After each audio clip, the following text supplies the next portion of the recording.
Be ready start.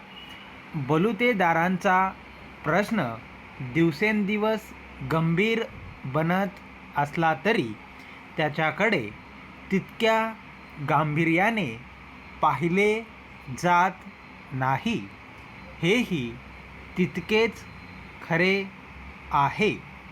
सरकार आणि समाज दोघेही अद्याप उदासीनतेची भूमिका घेऊन आहेत.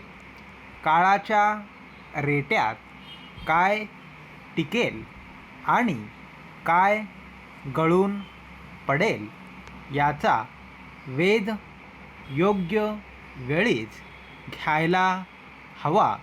पारंपरिक व्यवसाय करणाऱ्यांना त्यांच्या व्यवसायाला पूरक ठरणारे नवे तंत्रज्ञान कसे देता येईल, या व्यवसायातील युवकांना गैरपारंपरिक व्यवसाय कसे शिकवता येतील, स्पर्धेत टिकून राहण्यासाठी त्यांना बळ कसे देता येईल, त्यांच्याकडील पर्यायी उत्पादनासाठी वापर होईल काय, आदी गोष्टी महत्त्वाच्या आहेत.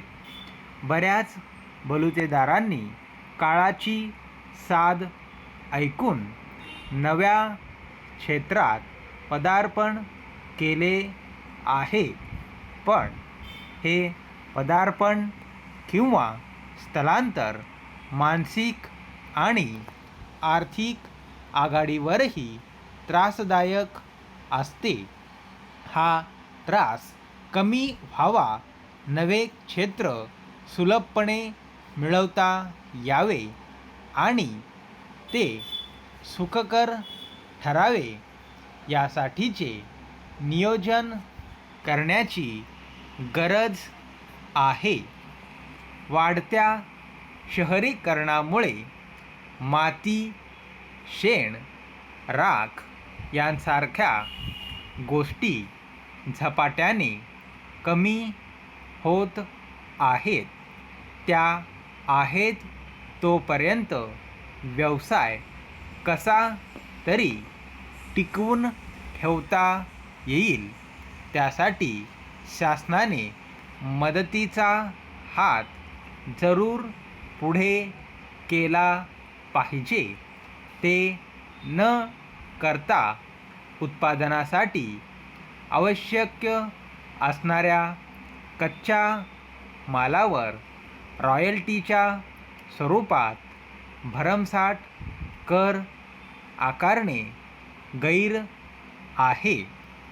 सिमेंट उत्पादक कंपनी आणि कुंभार यांच्याकडे सारख्या नजरेने पाहणे उचित ठरणार नाही.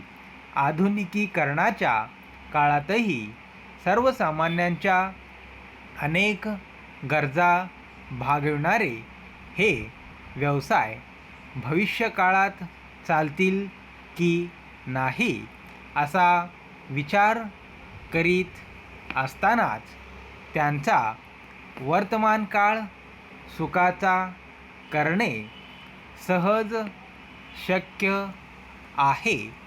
स्टॉप.